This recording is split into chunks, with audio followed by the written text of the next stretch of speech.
বন্ধুরা, এই কানাডার রাস্তায় হাঁটতে হাঁটতে আমি আপনাদের একটা তথ্য দিতে চাই। এখন কিন্তু -13 ডিগ্রি চলছে কানাডার মন্ট্রিয়াল শহরে। আরও অনেকগুলো শহর আছে যেখানে আরও অনেক বেশি শীত। যাগ্গে সে কথা, শীত যেখানে আছে শীতের ব্যবস্থাও আছে, এটা আগেও বলেছি, এখনও বললাম। আমি আপনাদের একটা তথ্য জানাতে চাই। আপনারা যারা দেশে আওয়ামী লীগ করতেন, যারা নির্যাতনের ভিতরে আছেন, এখন নির্যাতিত হচ্ছেন, কিংবা এই সরকার আপনাদেরকে নির্যাতন করবে, কিংবা আপনারা তো দেখেছেন অনেক যুবলীগ ছাত্রলীগকে পিটিয়ে হত্যা করা হয়েছে, এ ধরনের কোনো সম্ভাবনা আপনাদের থাকলে আপনারা কানাডায় আসতে পারেন।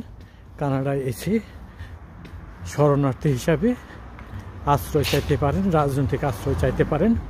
পৃথিবীর মধ্যে রাজনৈতিক আশ্রয় কিংবা শরণার্থীদের আশ্রয় দেওয়ার ক্ষেত্রে কানাডা কিন্তু সর্বশ্রেষ্ঠ একটি জায়গা। কিন্তু দুঃখের বিষয় হলো এটার ব্যবহারটা পর্যায়ক্রমে অনেক অপব্যবহার করা হচ্ছে। আফ্রিকা এবং মেক্সিকান এবং এইসব দেশের লোকজন এসে এখানে শরণার্থী হিসাবে আশ্রয় চাচ্ছেন এবং তারা বিভিন্ন ধরনের অপরাধমূলক কর্মকাণ্ডে জড়িয়ে পড়ছেন। এর কারণে এখন এটাও প্রশ্নের সম্মুখীন। সরকার কিন্তু এ নিয়ে চিন্তা ভাবনা করছেন।